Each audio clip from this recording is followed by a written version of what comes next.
the golden age of discovery, Spain was seen as the undisputed leader, driven by military tradition and the will of the Church. A new world meant a new challenge, as the thirst for conquest became relentless. Today, the same spirit remains, but is played out closer to home. Madrid, the capital, still has its traditions, its monarchy, and its grandeur. But whilst the old regal image persists, it now relies on a different Castilian flag bearer, Real Madrid, to maintain its position at the top. Whilst its more colourful Catalan neighbour and long-standing rival, Barcelona, proudly retains its own broad mix of cultures through a myriad of festivals that reflect its strength of character, rich heritage and solidarity. It's been a shrine for famous artists and avant-garde design, but Catalan pride is most evident when pitted against Madrid on the football field, where one always tries to outdo the other. Whilst the clubs battle it out and nurture a special bond within their ranks, it's the fans who delight in provoking the opposition. El cerdo de Núñez! ¡Gruñe, gruñe, gruñe! El cerdo de Núñez! ¡Viva España!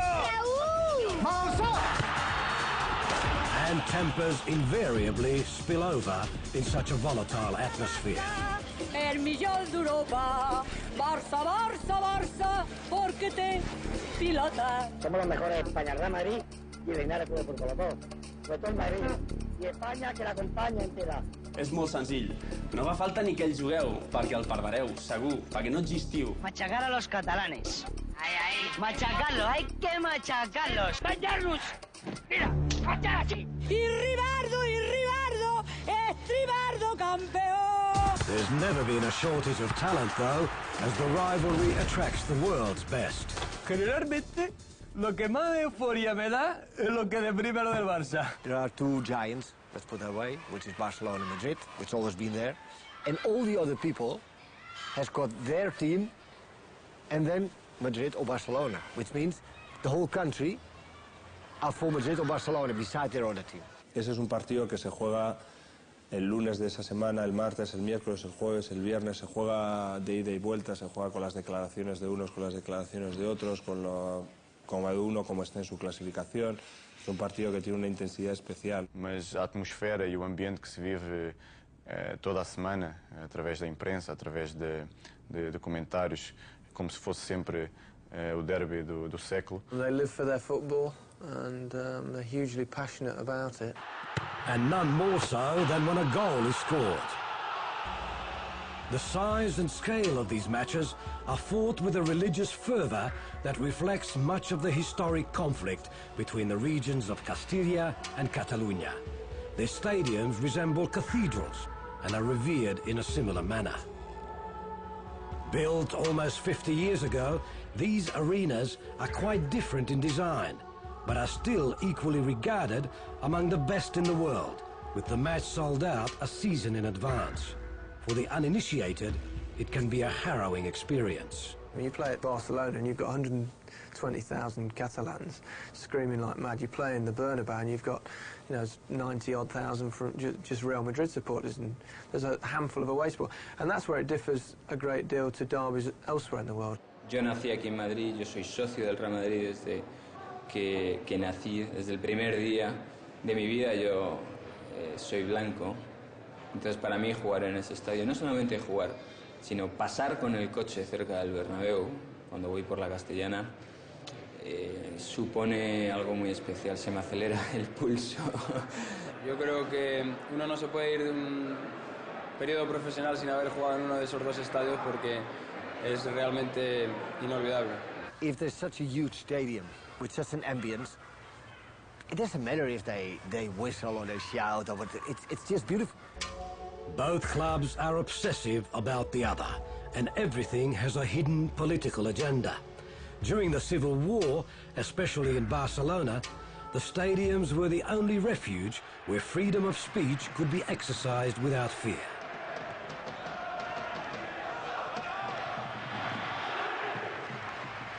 Both have become enduring symbols for fans ever since, to voice their opinion and support.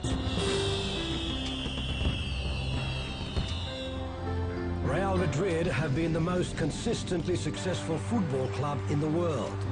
Their monopoly of the European Cup in the 1950s and their present resurgence have reinforced that, along with FIFA's official rubber stamp as the best club side of the last century.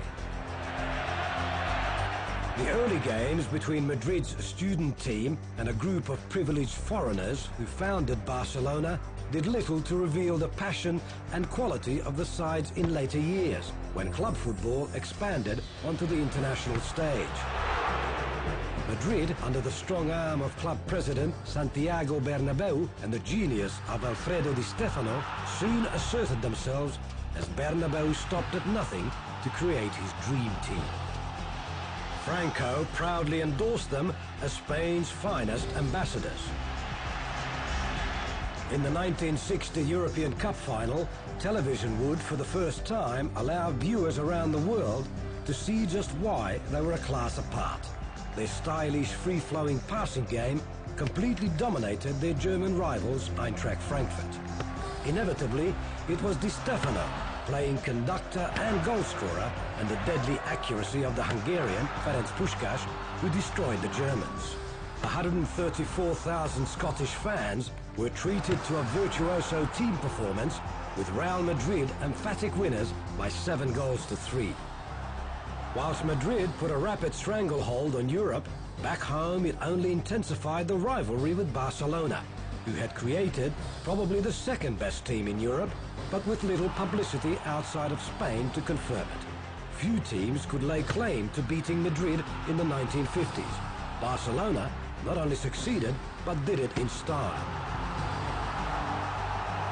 Whilst Madrid had Di Stefano, Barcelona had the Hungarian maestro Ladislau Kubala, who'd arrived 2 years earlier than Di Stefano and played a major role in Barcelona gaining the upper hand.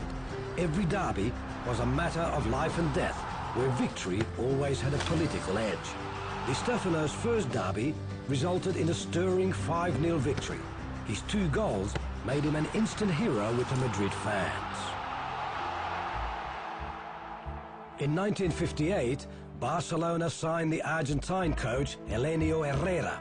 An accomplished tactician and psychologist, Herrera, using the precocious talents of the brilliant Luis Suarez, a fading but still resourceful Kubala, national goalkeeper Ramayets, and Hungarian exiles Kocsis and Tibor, molded a side that would win successive league titles, the European Fairs Cup, and become the first team to knock Real Madrid out of the European Cup.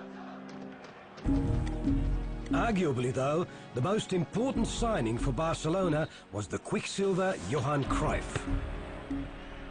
The incomparable skills of the elusive Dutchman created huge excitement on his arrival in the early 70s, and he did not disappoint his fans.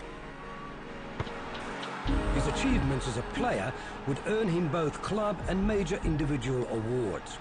The most telling award, however, was in the scoreline, where the number 5 had always been a landmark for both sides. 5-0, 5. Cruyff's first derby would be in Madrid, where reputations amounted for little. It would be a fiery baptism, but Cruyff was never better than when faced with a challenge. After taking an early lead, Cruyff showed his own brand of magic, scoring a second and having a hand in everything else, as a stunned Madrid crowd could only watch in silence as Barcelona demolished their heroes 5-0. 20 years later, with Cruyff now manager of what many regarded as Barcelona's dream team, they went about carving their own piece of history. First, the masterful Romario opened the gates with a brilliant individual effort, followed by a trademark Ronald Koeman free kick. Madrid officials were tense, but would be in a lot more pain by the end of the day, as Romario collected his second with ease. And with the help of the elegant Dane, Michael Laudrup, his hat-trick. But it was still not over, as Romario, with a brilliant piece of interplay, set up the elusive 5th goal, much to the delight of the Barcelona fans, who savoured every minute of this victory and shared a sense of déjà vu with Cruyff. 12 months later in Madrid, as reigning league champions, a confident Barcelona took on a pensive Madrid. But if this was the case, someone hadn't told the Chilean Zamorano, whose lethal shooting had earned him the nickname Bam Bam. Zamorano was on a roll, with another clinically executed finish that had new manager Jorge Valdano ecstatic. The tenacity of newly defected Barcelona star Michael Laudrup quickly set up Zamorano's third. More was to follow. Zamorano narrowly missed grabbing a fourth before Luis Enrique obliged. Revenge was almost complete as a revitalized Madrid put the final fifth nail in the Barcelona coffin. The winds of change for Cruyff were taking their toll. A long-time cigarette junkie with the usual managerial pressures, mounting boardroom conflict through his outspokenness, and insistence to play his type of attacking football had already put him in hospital and made him a regular target for an unforgiving Spanish media in which satirists were only too keen to impersonate and lampoon. La llegada de Cruyff cambió muchas cosas en el club, sobre todo por su mentalidad ganadora, ¿no? Pero introdujo cosas que nosotros no habíamos visto todavía. Yo era muy joven, pero sí la sensación de ser un jugador diferente, ¿no? De alguien que hacía dentro del fútbol, que siempre parece que está todo inventado, pues hacía cosas diferentes, ¿no? Tácticamente muy bueno, uno de los mejores. That's why I think that playing well is very important, because only winning, I don't think that's enough. Cruyff's record is an enviable one. Respected as a player's player and a manager with a belief in his convictions, he